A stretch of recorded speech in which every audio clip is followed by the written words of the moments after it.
be giving us her insights and her in-depth knowledge on the topic of mob lynching. And I would just give a brief introduction to the topic before I hand it over to her. So lynching is a premeditated extrajudicial killing by a group. And it is basically the mob killing of a person suspected of a crime, especially by hanging, that is done outside of the law.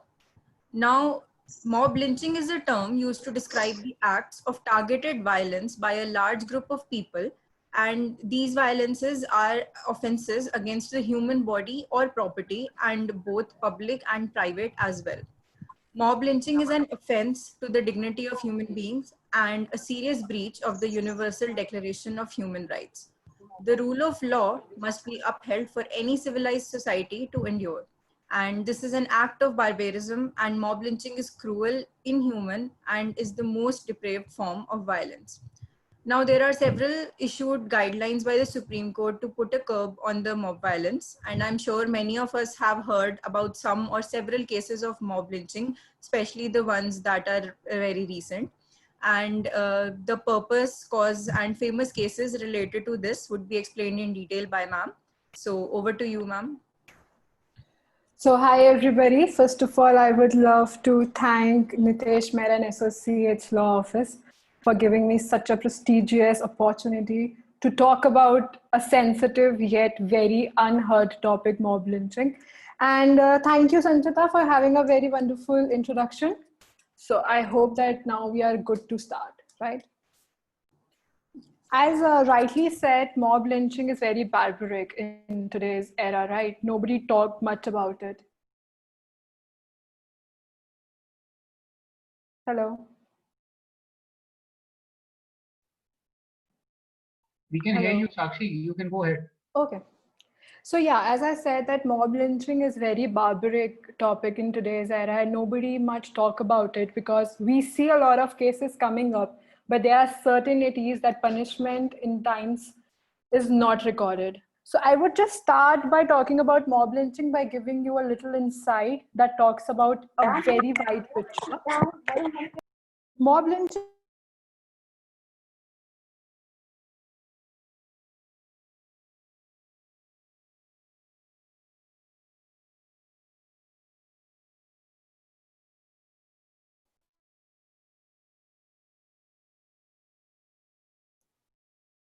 Hello, am I audible to you guys?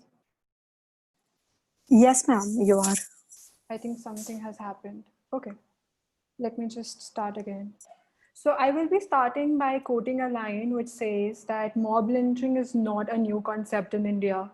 Yet what is new in India is that the mob lynchers have never been punished about. Why is this so? Is it like a new concept that we have been hearing from a lot of good 2-3 years?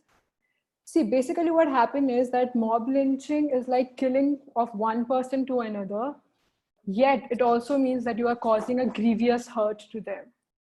Having said that, I'll just take you back to the historic time where in 2017, it has reported 75% of mob lynching cases registered in 2010 and 2016, which means what?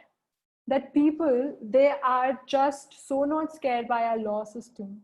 People are just taking extrajudicial punishment in their hands, and they just wanted to everything cut it off before the court. They don't wanted to go and approach the court for any crimes that they see or that anybody has committed. What they wanted to do is just to have the law in their hand and to just vanish everything they had good. Okay. Second, I wanted to quote here that there have also been quite a few instances of mob violence. When I say mob violence, I mean not death. Mob violence could mean causing a hurt, causing a grievous hurt, which is mentioned in section 320 by the definition mentioned in IPC, where there are basic method of causing mob lynching. You can cause it by a deadly weapon. You can cause it by a weapon which is not so deadly, which can lead to likely to cause death. Now the point comes, like when we realize that mob lynching is a biggest crime committing in India, yet no authority has taken an initiative to implement this law. I tell you the two important cases which has never been reported before the court, neither no FIR has been registered. And from that two prominent issues, I can say that the impunity then becomes a question.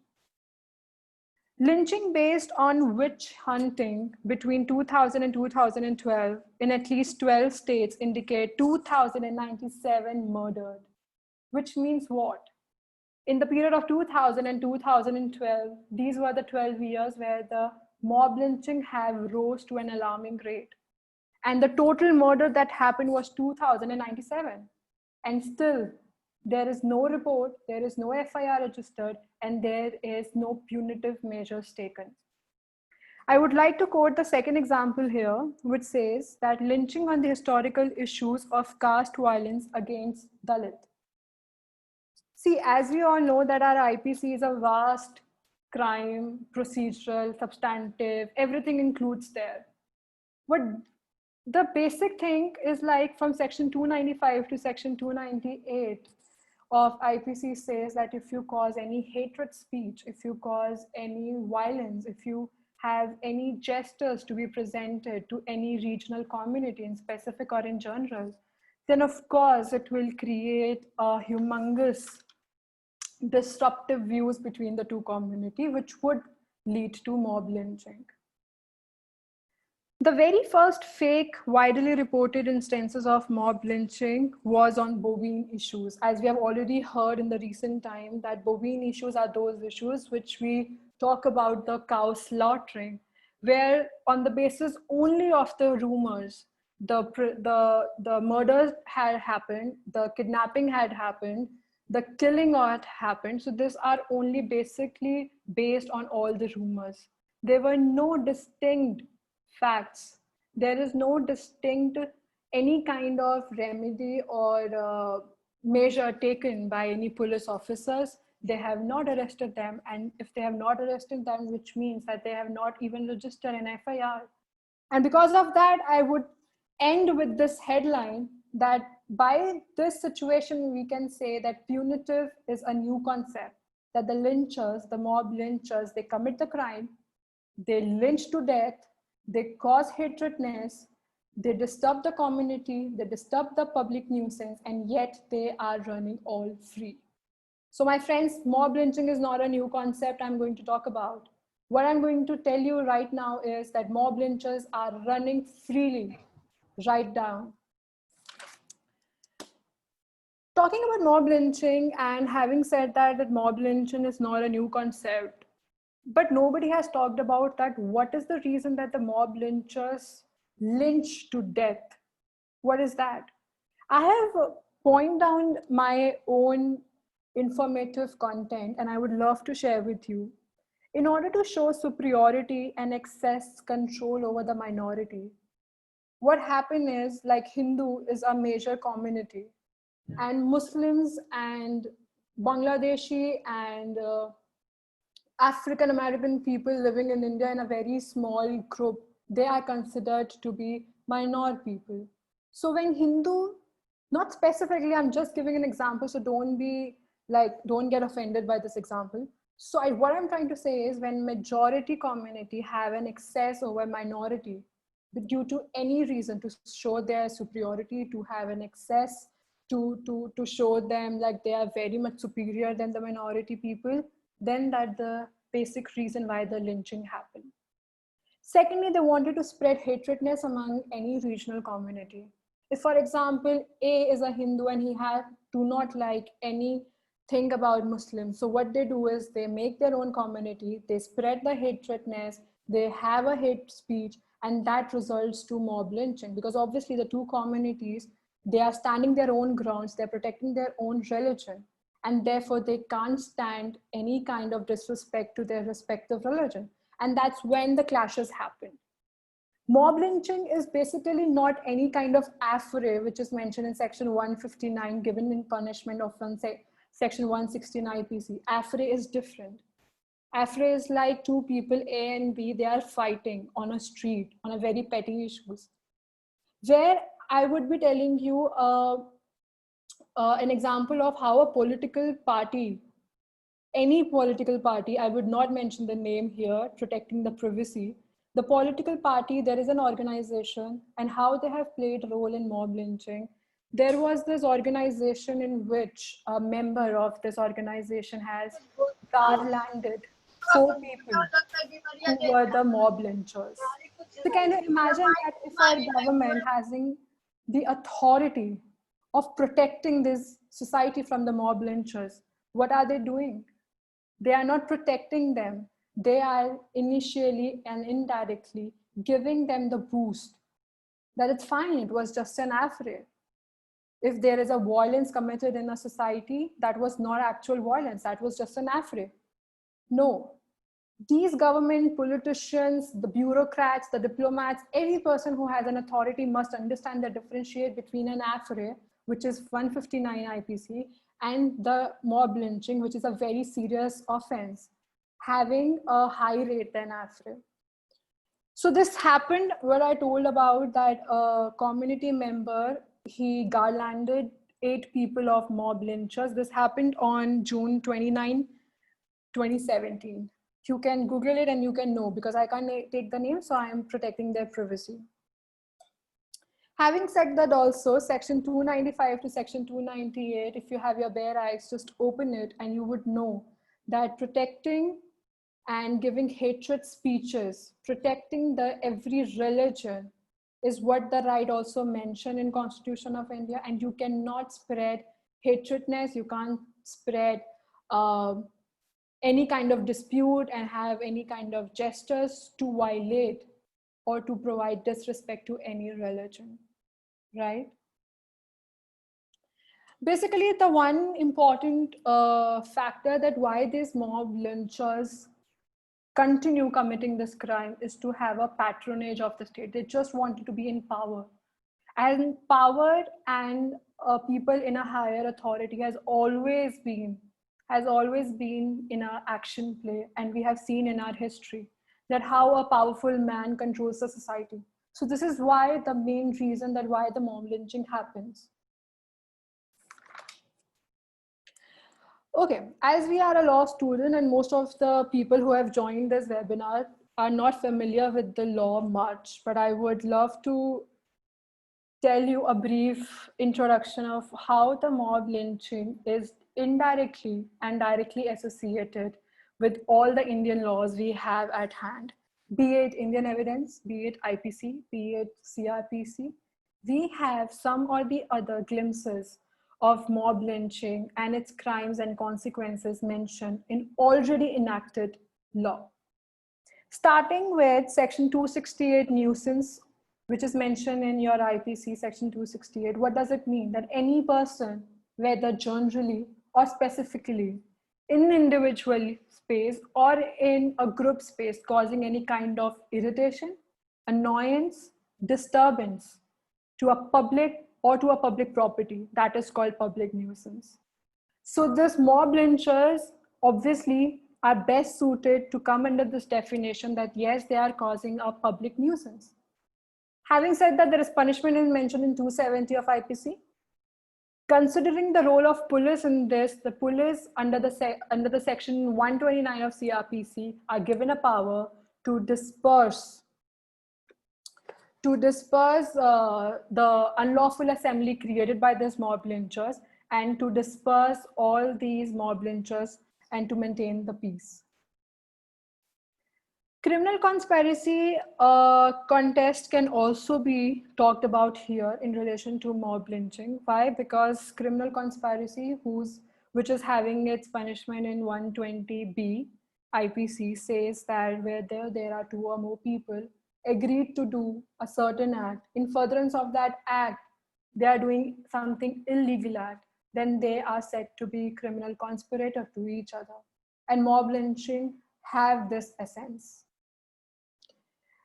Now, whether the mob lynching could be categorized to 302 or could be categorized to 299. I'm talking about culpable homicide and I'm talking about the murder. Because there are many advocates who need to understand that when there is a case of mob lynching, So be it to put it under 299 or be it to put it under 300, our concept needs to be clear. So 299 has a lesser probability of causing a death by a person, whereas section 300 has a greater probability of causing death by a person. If mob lynchers have an intention, the knowledge, and they know that whatever act they are doing, even they are carrying a deadly weapon or they are roaming without any deadly weapon, if that could cause death and they have a lesser probability, then they will be booked under section 299. Having said that, there is an explanation 2 of 299, which says, there's an explanation too, which of 299 in IPC, which talks about that whenever there is a lesser probability and you know that the death would cause, but you are 100% not sure, then you can book that person in section 299 with the explanation too. Secondly, when you have already pre-planned your mob lynching incident, whether you have intended and you have the knowledge that whatever act you are going to do that would definitely cause, or having said that, the clause 3 of 300 says that there is a the clause 3 says the clause 3 says that there must be ordinary cause to cause a death, or mob lynching and और कब जाओगा जाऊंगा एक 5 minute का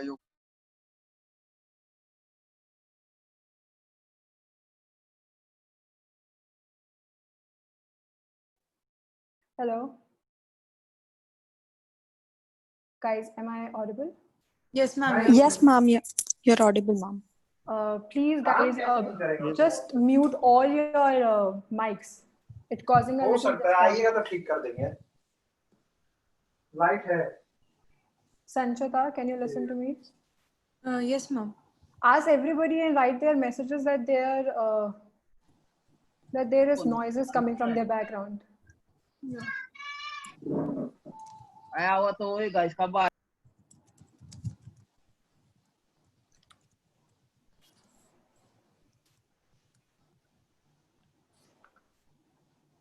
Let me know when can I start.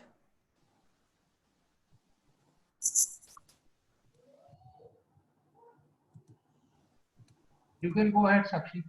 Can I start again, sir? Yeah, please. Yeah, okay. Sorry, guys, it was a little short break. Okay, so I was talking about that now everybody should know that how a mob lynching incident could be taken to book under section 299 with explanation 2 in specifically, or to under section 300 booked with punishment 302. That is all clear. I wanted to tell you about 299 and 302. Talking about what is unlawful assembly is also indirectly and directly connected to mob lynching, because section 141 of unlawful assembly says that if there are 5 people or more than 5 people having a common object, then obviously they are unlawfully assembled. Their punishment is mentioned in 143, and 144 section is also directly linked to mob lynching, which says that unlawful assembly, member of the unlawful assembly is carrying the deadly weapon. So if there is an unlawful assembly which is carrying a weapon which is so deadly that it could, yes, cause death, then you can book those members of unlawful assembly under section 144. Talking about unlawful assembly, we can also raise the unlawful assembly right to the rioting, which is mentioned in section 146 to 148. And rioting is what? Unlawful assembly, which is carrying a deadly weapon, becomes a mob lynchers. And mob lynchers who's having this deadly weapon can be booked under section 144. They are doing no violence, they are just carrying that arms. But whereas these mob lynchers who's carrying this deadly weapon, they are causing a violence, disturbing the societal peace, then they can be booked under section 148 of IPC. Now, as you all have heard about right of private defense, can right of private defense be given to the victim, or it should be given to the accused? See, right of private defense is mentioned under section 96 to 106 of IPC, right? There is a legal maxim, which I would love to quote here, which says that He who comes into equity must come with clean hands. I repeat again, he who comes into equity must comes with clean hands. This legal maxim bars the relief for anyone guilty of improper conduct in the matter at hand. And in this case, we are talking about mob lynchers. So mob lynchers cannot ask for a right of private defense in their own favors, because when they are a mob lynchers, they are having a wrong content on their own part. So this question is, so who have a right of asking the right of private defense in the case of mob lynchers? Then definitely it is the victim.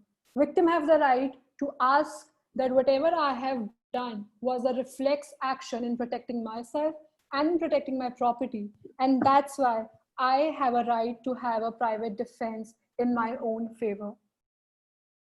Now, with this right of private defense 96 to 106, I would also like to quote here the Indian Evidence Act. How a person, if for example, A is a mob lyncher and B is a victim, and if B is saying that I have a right of private defense, A was attacking me, and B, who is a victim, had given a kind of blow on the chest of A, who is a mob lyncher, so then B must have a right of private defense. So in order of B to provide a specific relevant ground, he has to have a proper relevancy of fact mentioned in the section 102 and 103 under the topic burden of proof mentioned in Indian Evidence Act, because then the B has the burden of proof to prove on a particular fact that yes, why he was having a right of private defense. Got my point? Okay. Second, I wanted to quote here about Indian Evidence Act. Have you people know about Indian Evidence Act? It is all giving you that what all evidences we can be used as a relevant fact to provide and to make our case a very healthy and a proofful case. So right from the section 5 to section 55, it talks about the relevancy of fact.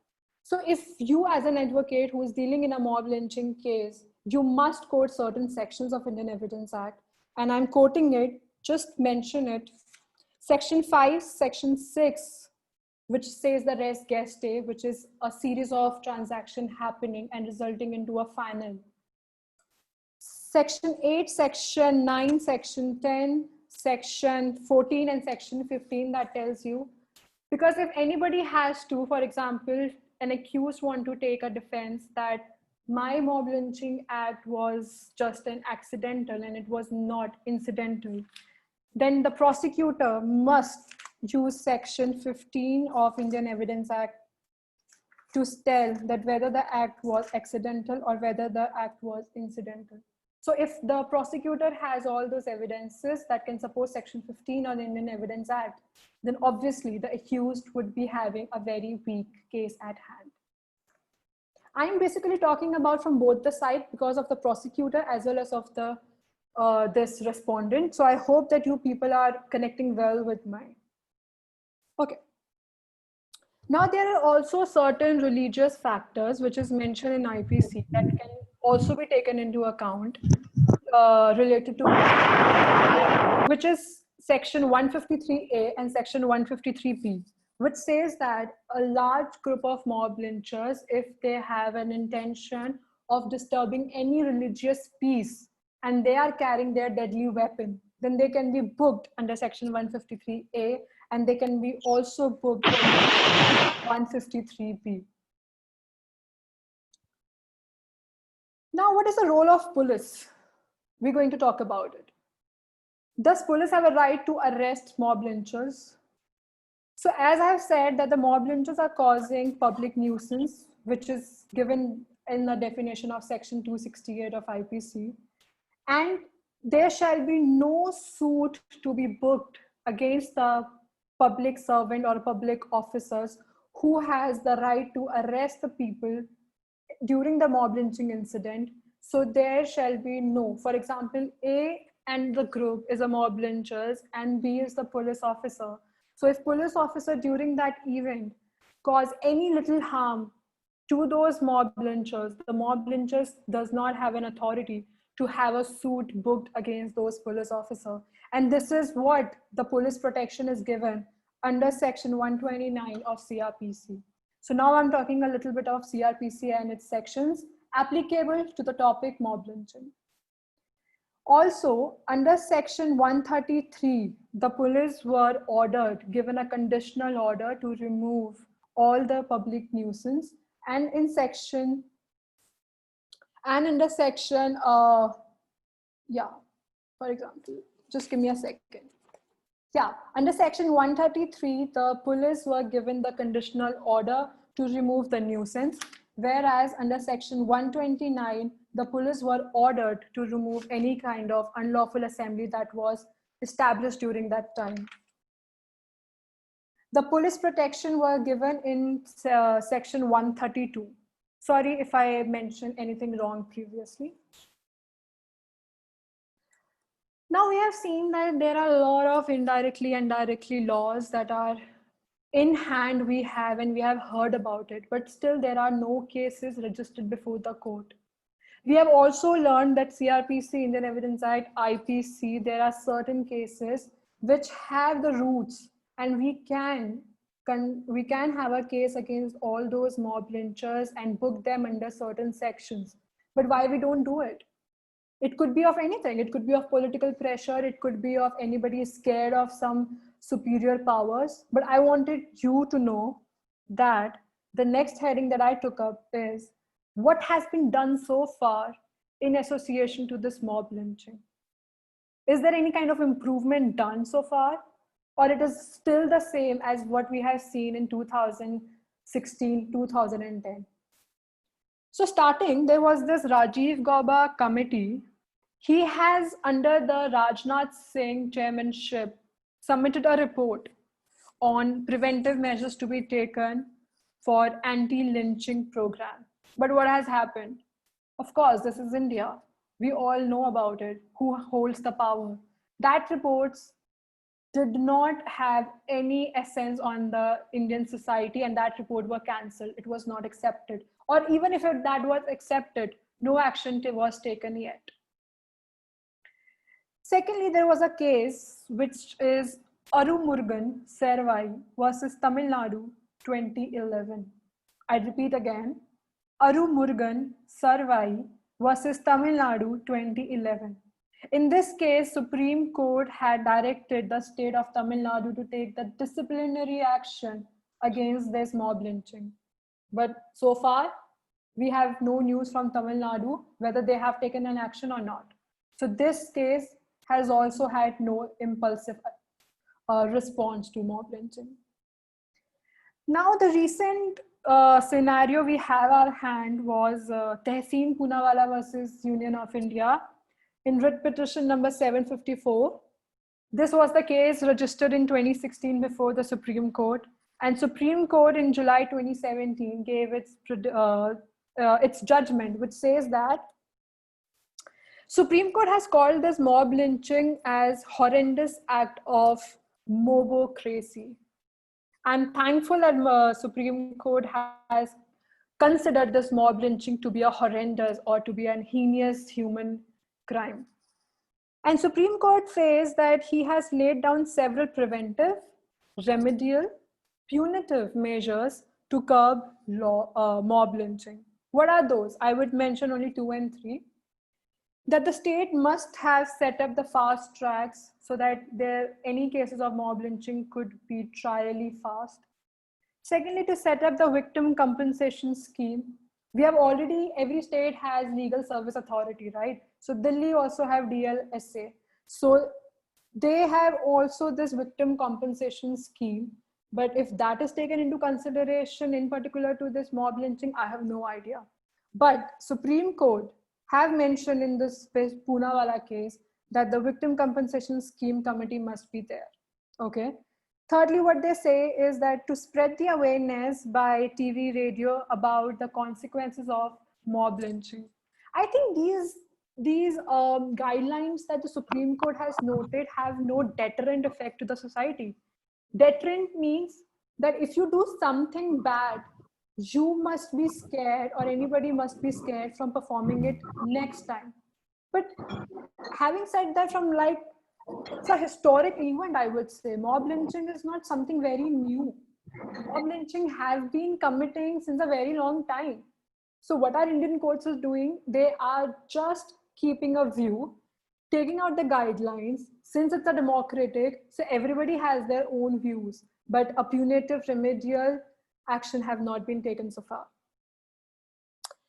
One more thing, that the notices have been sent to National Human Rights Commission to have a data and report prepared from all other states, that whosoever states have complied with the guidelines of Supreme Court in Poonawalla case. And to much of your surprises, I would like here to tell you that in the end, I would tell you which are those states that have actually complied with the guidelines of Supreme Court. And you will be shocked by knowing the number of those states. Coming to the, again, a recent scenario, I would say the Palghar, Maharashtra mob lynching case, which happened on April 16, 2020. And before talking about Maharashtra, there was also one case I wanted to point out. See, there are not many cases about mob lynching. As I've already told, that no people have that kind of guts to have FIR registered against any mob lynchers because of a political pressure. But yes, I come up with a good case of 2015. This case is Krishnamurthy versus Shiv Kumar. I repeat, Krishnamurthy versus Shiv Kumar 2015 case, which says that nobody can take the laws in their own hand. And law is the mightiest sovereign power of the society. And the law must be protected and the violators must be punished. I like this case, other than all those cases what I've mentioned here, because at least it is talking about doing something, and it is also talking about why we must curb mob lynching. Because mob lynchers consider themselves to be very positive and very powerful, because they know that they have the back of the powerful authority. And so they take their law in their hands, which is wrong. So this case, Krishnamurthy case, the Supreme Court says that the law is the supreme authority. Law is the grand norm. We need to perform that grand norm, and we can't take any law in our hands. And now I will quote the Maharashtra Palghar mob lynching case. I'll give you a little fact introduction about it. So there were two monks and they were driving from Surat to Mumbai. During their en route, they were lynched. When I say that they were lynched, I does not mean that they are completely killed or they are being murdered. Lynched, even if you're causing any harm, even if you're causing any grievous hurt, which is the definition is mentioned in the section 319 and 320 of IPC, you are causing a lynching to a person. In this case, it was ghastly murdered, it was lynched, and the two monks and the driver were dead. Did you read yesterday's news, which was an improvement in this Maharashtra mob lynching case, which says that Maharashtra CID, they have filed two charge sheets on 15 July 2020, in which they have charge sheet filed against 126 individuals, and there are two juveniles, and they mentioned that the lynching was based on rumors and lynching was not based on any religious angle. So far we have understood that mob lynching is what? A group of people who think that they have the power to do anything. They think that they have a power to take action before the court, who thinks that they are superior and can have a control over minority people. So what they do? They cause this lynching, they cause this grievous hurt to minority people, and they feel superior. Having said that, do you think that mob lynching incident is causing any violation to our rights? If you don't know about it, I am going to tell you that Constitution of India guarantees our fundamental right. Supreme Court is the constitutional protector of our fundamental right. Article 14, Article 21, Article 19, Subclause 1D, Article 25, Article 26 of COI, Constitution of India. These all rights are being infringed by all these mob lynchers. I am just giving you an insight of how COI and other laws have their great grounds to confide any mob lynchers behind the bars. And there are also anti-CAA protests at Jafrabad. Recently, we also know about it. There was also a mob lynching event happened. So mob lynching is continuously happening. We need to stop it. But then political pressure, suppression from the other parties, and we as an advocate, we must do something about it. So viewers, I'm just coming to the end of this session, and I'm going to tell you a little insight about what improvement have been currently done to this mob lynching event. I had told you that Supreme Court in Poonawalla cases have laid down the guidelines that all those states must be compliant with its guideline. Can anybody answer me, like, how many states have so far compliant to this guidelines of Supreme Court in Poonawalla case? I'm just giving a 1 minute. If anybody can just give me a number of states who have compliant. Anybody?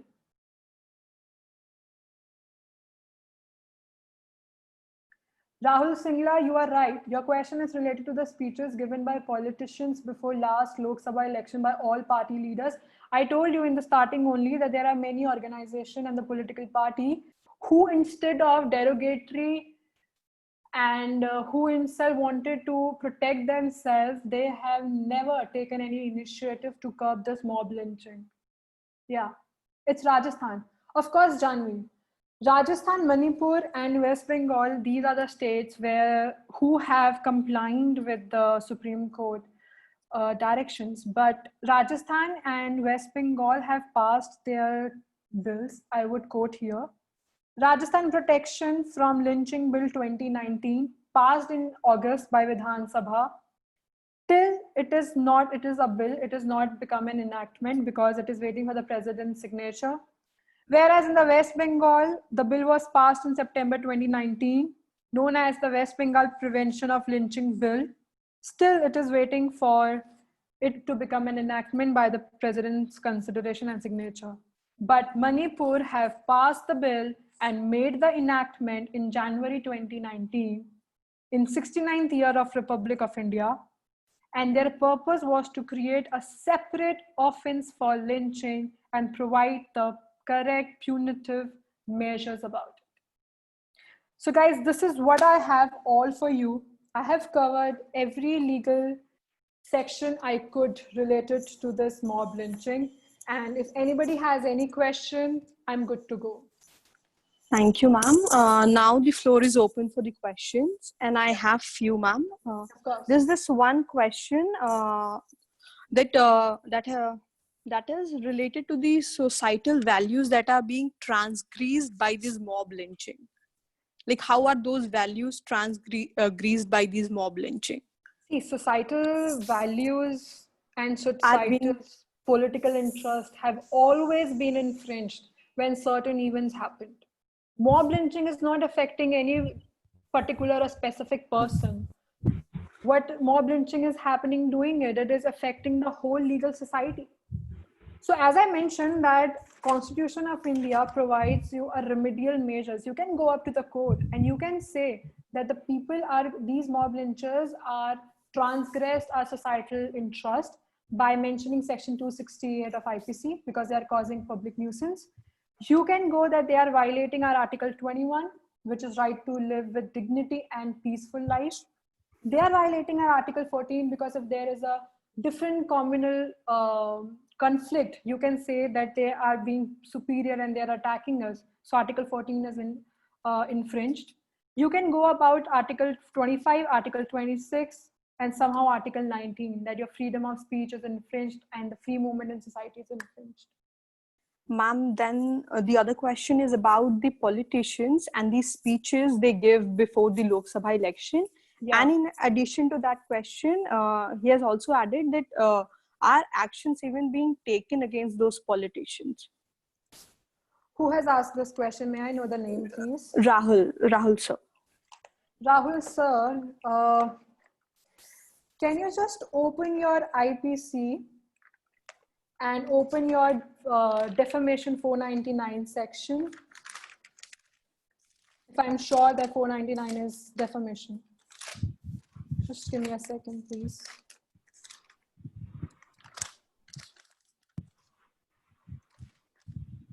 Yeah, I'm correct. Okay. Rahul, you wanted to know, like, how about those speeches that is given before Lok Sabha, right? This is what your question is? Yes, ma'am. Okay. Before the election. Any speeches that you give before Lok Sabha meeting start can have intrusive value of defaming anybody. So you can be charged if your facts are false. You can be charged of defamation.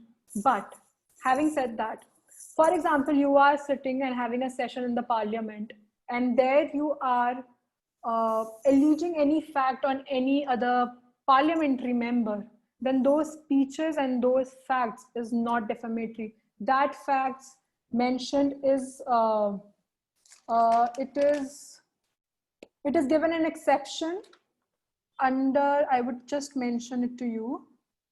Okay.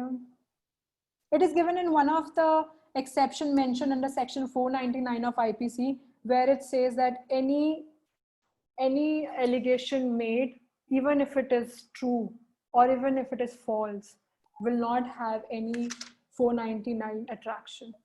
And yes, Rahul, there is no action taken so far because, you know, India being a democratic country, still you have a rule of powerful authority still practicing in India. So law does not stays there. But I respect that the justice must be done. It will be done if we are taken a serious note of such events. Next question.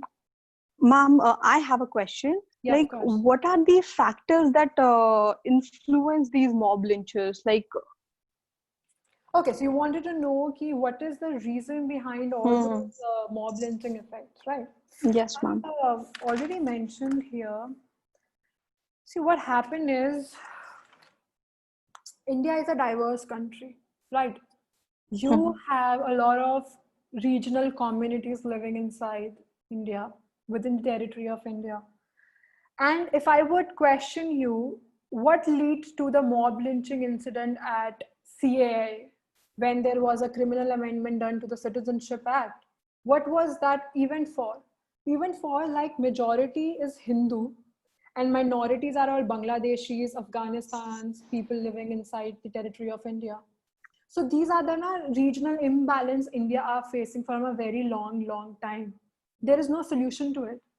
Once there was a time when somebody moved a petition for apply of Article 44 of Constitution of India, which talks about Uniform Civil Code.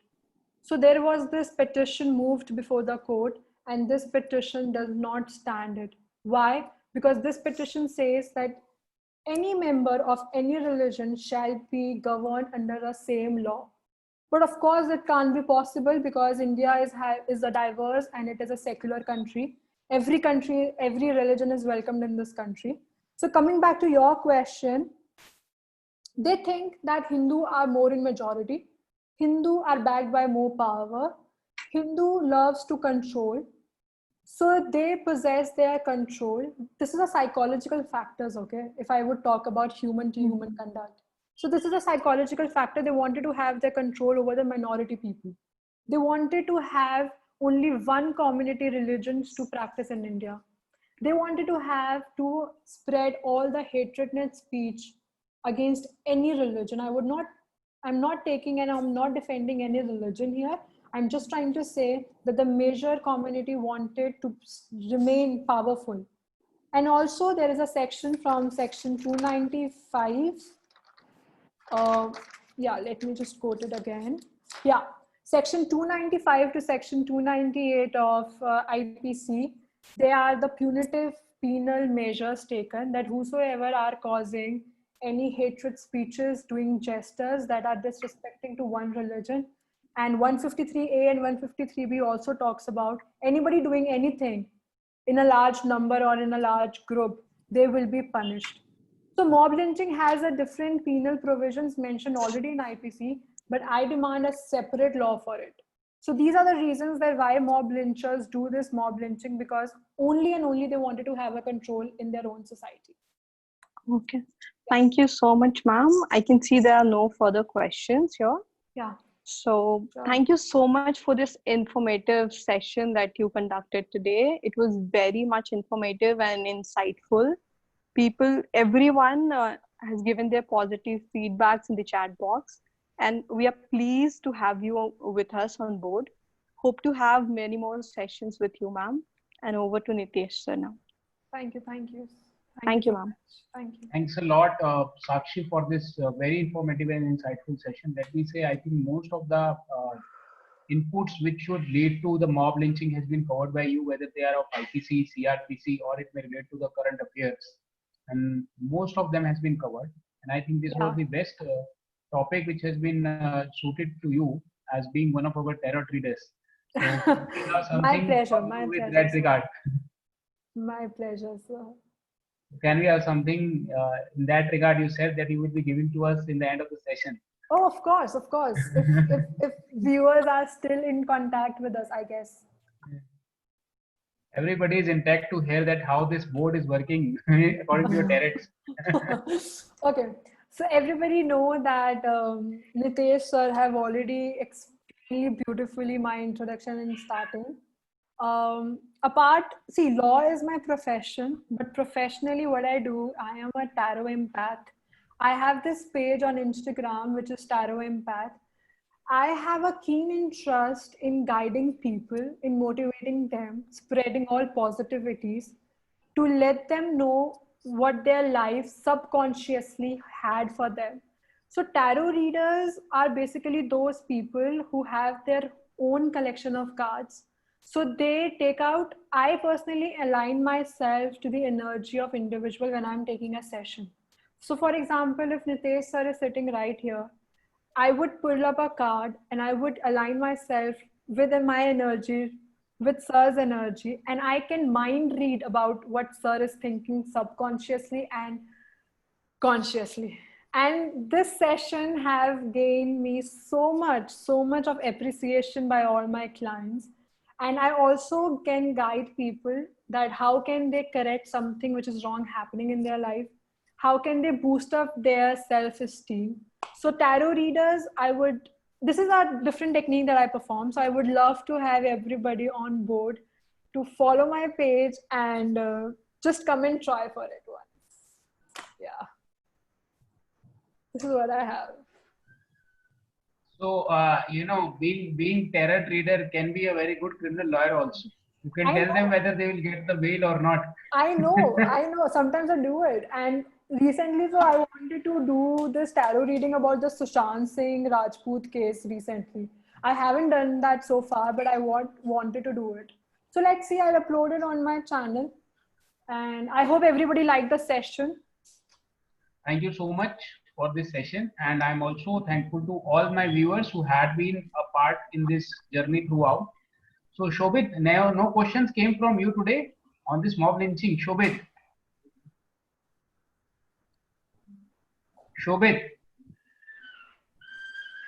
Does he ask many questions? Yeah, he is one of our keen participants always. I would love to answer his question then. Good. Hello, sir.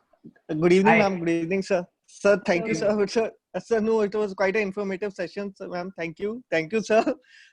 So when Shobit speaks, it's an informative session. We mean that it's an informative session. Thank you, Shobit, for your kind words. Sir, thanks a ton, sir. Thank you so much, sir. Thank you, ma'am. So, thank you all the participants. Thank you to all the moderators, especially Sanchita Chamoli and Megha Singh, and not the least, Advocate Sakshi Sharma, who has given her valuable time to speak on this wonderful topic the topic which has not been taken by many. So it's a very well discussed and described, I may say, that the topic has been explained by you. Thanks to all of you. Yeah. Thank you, everybody. Thank you so much.